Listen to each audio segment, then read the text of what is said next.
আমাদের বাড়ি নিয়ে যাবো হাতটা এখনো ছাড়েনি, দেখুন ভাই আপনার এখনো হাতটা ছাড়েনি, কিন্তু নিয়ে যাবো কিন্তু। হ্যাঁ পেটু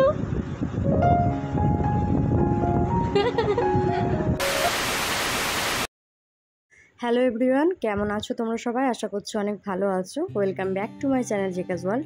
আমার চ্যানেল জেকাস ওয়ার্ল্ডে তোমাদের সকলকে আরও একবার ওয়েলকাম। গাইজ, তোমাদের সাথে আজকে যে ভিডিওটা শেয়ার করছি সেটা বেশ কিছুদিন আগের ভিডিও। সময়ের অভাবে এডিট করে আর আপলোড করা হয়ে ওঠেনি। আমার এমন অনেক ফ্রেন্ড আছো যারা আমার ডেলি ভ্লগ দেখতে চাও, রেগুলার আমাদেরকে দেখতে চাও। বিশ্বাস করো, অনেক চেষ্টা করি, কিন্তু ওই যে সময়ের অভাবে সারাটা দিন বাচ্চাটাকে নিয়ে রাত্রিবেলা হয়তো কোনো রকম একটু টাইম পেলাম, তখন এত পরিমাণ ঘুম চলে আসে যে এডিট করে আর আপলোড করার কথা ভাবতে পারি না। সেদিন সকালবেলায় আমি রুটি বানিয়েছিলাম নিজের জন্য। ঘোষ দাদা আগের দিন পনির দিয়ে গেছিল, তো পুরো পনিরটা মাম্মামকে খাওয়ানো সম্ভব নয়, 250 মতো ছিল। তো সেই পনিরের একটু তরকারি বানাবো ভাবলাম। আর আমি ফার্স্ট টাইম বানিয়েছিলাম সেদিন পনিরের তরকারিটা। খেতে মোটামুটি হয়েছিল, বাট নিজে বানিয়েছি কষ্ট করে, তাই ফেলতে পারিনি, খেয়ে নিয়েছিলাম। মজা মামা? গায়ে হাত দিতে নেই, হাতে নোংরা লেগে যাবে না? আর একটু খান, টেস্টি। মাম্মার জন্য সেদিন আমি বাড়িতে টক দই বানিয়েছিলাম, বাট ওর একবার টেস্ট করার পর আর একদমই খেলো না। টেস্টটা হয়তো ওর ভালো লাগেনি, ফার্স্ট টাইম খেয়েছে তো।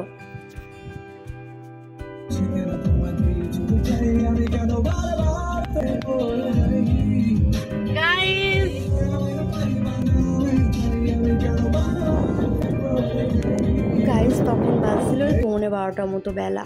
তো তখন যাচ্ছিলাম আমরা আমার হাজব্যান্ডের একটা ফ্রেন্ডের বিয়েতে। তোমাদেরকে আগের একটা ভিডিওতে আমি বলেছিলাম যে বিয়ে আছে বলে আমি পার্লারে এসছি। তো আমার শ্বশুর গ্রামের পাশেই গ্রামটা, সেজন্য আর কি বেশি টাইম লাগেনি আমাদের আসতে। আমি তো সকাল থেকে কাজবাজ সেরে এত তাড়াতাড়ি রেডি হয়েছি কি বলবো তোমাদের। শাড়ি পরবো না সালোয়ার পরবো সেখানে কনফিউজ হয়ে বসেছিলাম কতটা টাইম ধরে। গরমের জন্য ভাবছিলাম যে সালোয়ার পরে নিই, আবার তখন মনে হচ্ছিল যে তাহলে শাড়িগুলো কখন পরবো। এই তো ক্ষণিকের জন্য যাচ্ছি, গাড়িতে যাব, গাড়িতে আসবো, শাড়ি পরি। দিয়ে অনেকটা আর কি দোমনামনির পর শাড়িটাই সিলেক্ট করলাম আর শাড়িই পরে এলাম। আর শুধু নিজের শাড়ি আর সালোয়ার নিয়ে নয়, মেয়ের জন্যেও, যে ওকে সুতির পরাবো নাকি গেঞ্জির পরাবো নাকি একটু হেভি টাইপের পরাবো। তো এসব ভাবতে ভাবতে আর কি ঝটপট রেডি হয়ে গেলাম কোনো রকম। গাড়ি করে আসতে আমাদের 5 থেকে 7 মিনিট লেগেছে, তার বেশি নয়।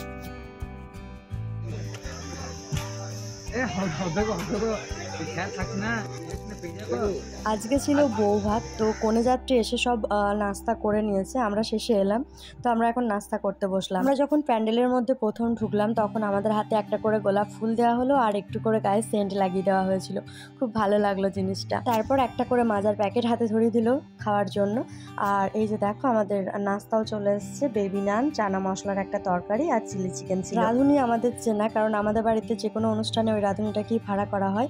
তো খাবারের টেস্ট নিঃসন্দেহে ভালো ছিল।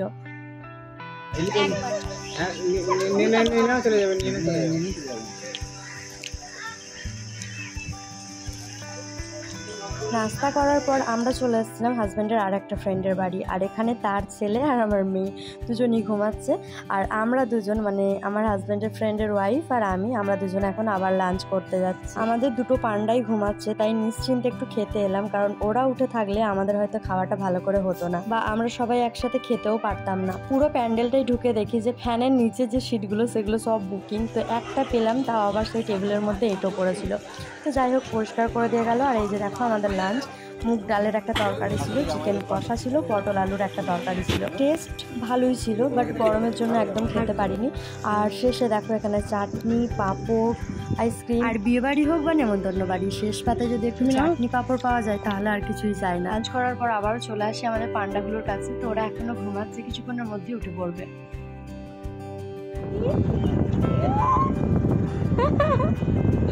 বেটু বেটু বেটু বেটু বেটু মাম্মা মামা ভাইকে নিয়ে যাবো, আমাদের বাড়ি নিয়ে যাবো, নিয়ে যাবো। হাতটা এখনো ছাড়েনি, দেখুন ভাই আপনার এখনো হাতটা ছাড়েনি, কিন্তু নিয়ে যাবো কিন্তু। হ্যাঁ পেটু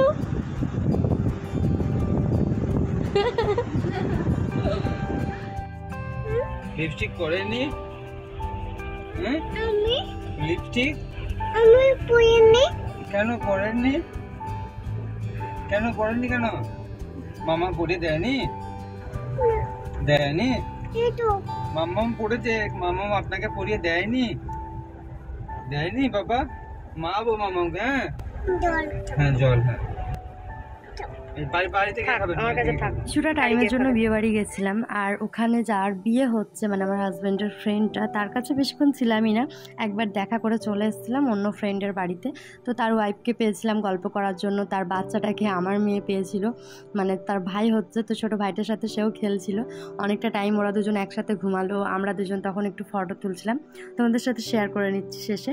আর এখন দেখো আমরা বাড়ি ফিরছি, তখন কটা বাজছিল, ওই 4:45 কি 5টা এরকম বাজছিল। রিসেন্টলি এই দুদিন যে গরমটা পড়েছে, মানে যে পরিমাণ গরমটা, তার থেকেও বেশি যে গা হাত জ্বালা পোড়া ভাবটা, সেরকম টাইমটা হলে আমি কিন্তু বিয়েবাড়িটা অ্যাভয়েড করতাম। তখন এতটাও গরমটা ছিল না, গরম থাকলেও মানে এতটা কষ্ট, এই যে ভেতরে একটা উমরি, এই ভাবগুলো কিন্তু ছিল না। গ্রামে ঢুকতেই দেখলাম লিচু বিক্রি করছে, তো হাজব্যান্ড এখানে 1 কেজি মতো কিনলো বাড়ির জন্য। আর গাইস কিছুদিন আগে হাজব্যান্ড ওর ফ্রেন্ডের সাথে ট্যুরে গেছিলো, তোমাদেরকে বলেছিলাম, তো সোনাঝুরি হাট থেকে 4টে ফ্রক এনেছিল, তার মধ্যে একটা মামামকে পরিয়েছিলাম, তোমরা সকলে দেখেছো এলিফ্যান্ট ফ্রকটা, আর বাকি 3টে তোমাদেরকে দেখাবো বলেছিলাম, দেখানো হয়নি। জামাগুলোর গায়ে একটাও ঢুকছিল না, মানে মাথাটায়, তো সেজন্য সব টেলারে দিয়ে পিছনে বোতাম করে নিয়ে এসেছি, দেখো দেখতেই পাচ্ছ। ব্ল্যাক কালারের ফ্রকটা আর তার নিচের ফ্রকটা একটু বড় সাইজ, আর ওপরেরটা আর ওই এলিফ্যান্টের যেটাও পড়েছিল সেই দুটো একদমই ছোট সাইজ। এছাড়াও আমার জন্য আরেকটা জামা এনেছে, এই যে দেখো, এটা গলসি থেকেই এনেছে, নিচে একটা হট প্যান্ট আর ওপরে একটা ইয়েলো কালারের টপ। এটার সাইজটাও একদমই ছোট।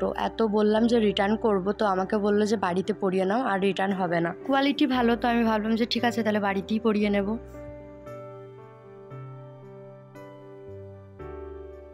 এগুলো কার বালিশ?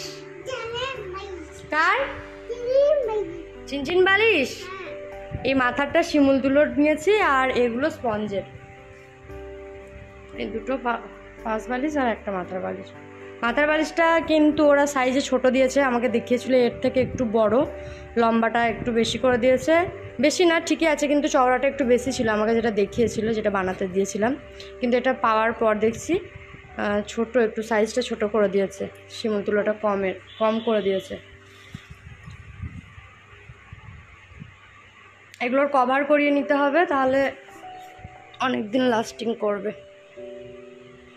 এলিফ্যান্টের প্রিন্টটা দেখেছে, ওর খুব পছন্দ এলিফ্যান্টটা, আর পাওয়া মাত্রই ওর কাকাই নিয়ে এলো, তো পাওয়া মাত্রই এই যে নিয়ে বারান্দাতেই বসে পড়েছে, একবার শুয়ে পড়ছে। চিনিমা কোথায়? কোথায় আমার চিনিমা? কোথায় আমার চিনিমা? দেখি তো টুকি। এই যে খাওয়াতে বসিয়ে কত নাটক করতে হচ্ছে। বসুন বসুন বসুন। এর ভেতরে কে ছিল? চিনচিন। 2000 years later. দেখি একবার রেডি হয়েছেন, দেখি। দেখি দেখি পায়ের জুতোগুলো, দেখি জুতোগুলো একবার দেখাই মিমফিদের। ওয়াও, তাকান তাকান আমার দিকে তাকান।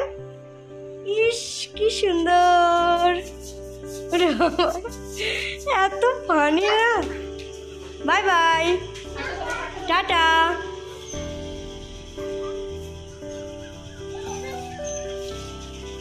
আমার ছোনা পাখি, বাই বাই।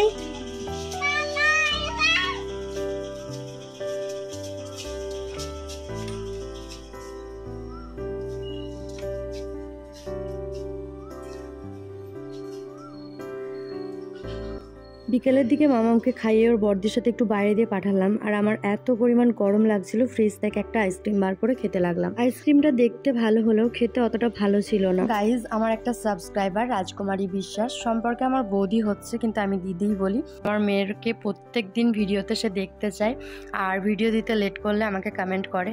তো অনেক ভালোবাসা আমার তরফ থেকে, এইভাবে ভালোবেসো, পাশে থেকো, আর যদি পারো অবশ্যই আমাদের বাড়ি একবার এসো। আমার যে টোটাল ফ্যামিলিটা আছে ইউটিউবে সাবস্ক্রাইবারদের মধ্যে বেশিরভাগই আমার সবাই শুভাকাঙ্ক্ষী। তো আমি অনেক লাকি মনে করি এর জন্য নিজেকে। আর যারা হেটার্স আছো তাদেরকেও অসংখ্য ধন্যবাদ আমার ভিডিও এত ভালো করে দেখার জন্য। গাইজ, মামামকে সেরেলাক খাওয়ানো বন্ধ করে দিয়েছি। হাজব্যান্ডকে ইসলামটা আনতে বলেছিলাম, তো ও এনেছে। আর এটা রিভিউ দেখলাম ভালো, মুগ ডাল আর রাইসের কম্বিনেশনে তৈরি। মাঝে মধ্যে মামাম কিন্তু দুপুরে লাঞ্চ না করেই ঘুমিয়ে যায়, তো আমি সেজন্য এটা আনিয়ে রেখেছি যে বিকালের দিকে যখন ঘুম থেকে উঠবে তখন যেন আমি এটা ওকে খাওয়াতে পারি।